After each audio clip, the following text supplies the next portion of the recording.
just a Bible verses.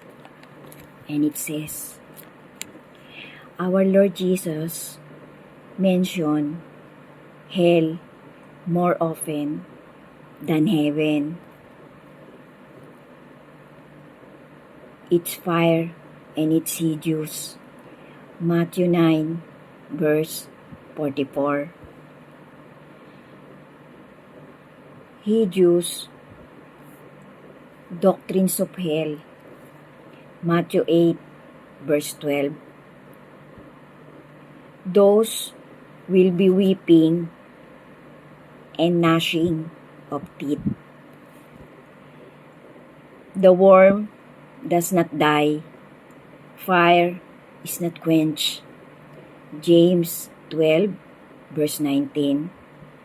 Vital in the Gospel of Matthew, Jesus explained that life has, number 1, 2 entrance gates, the wide and the narrow.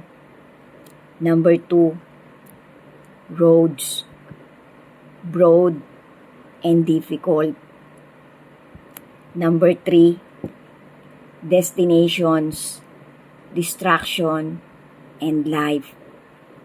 Number 4, group of travelers, many and few. Number 5, 2 lifestyles, the sayers and the doers. And number 6, 2 inevitable ends, being thrown in the lake of fire and entering the kingdom of heaven.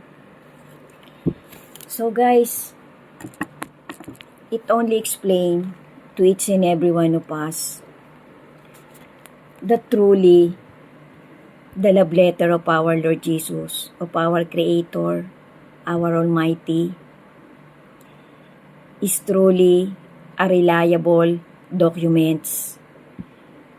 It contains different kinds of insights, facts, past, present, and future warning events to come, has happened, still happening, and will happen. So guys, better yet, we embrace all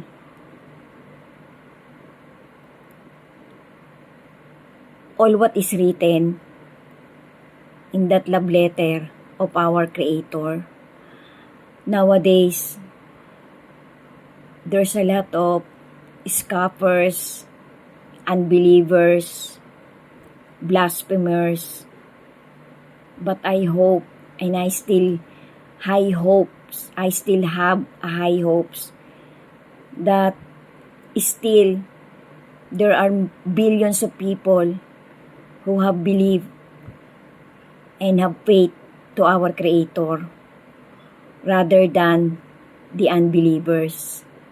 So, we keep on holding all the promises of our dear Creator through His Holy Son that will come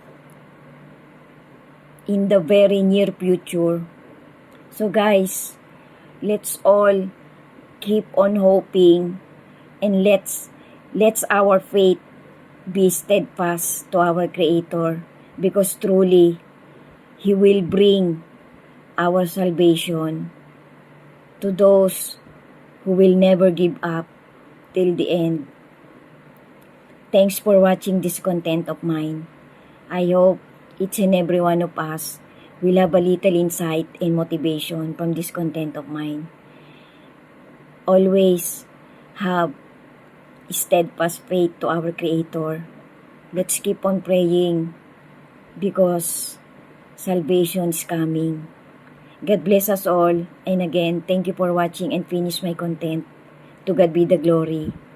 Take care and have a peaceful life.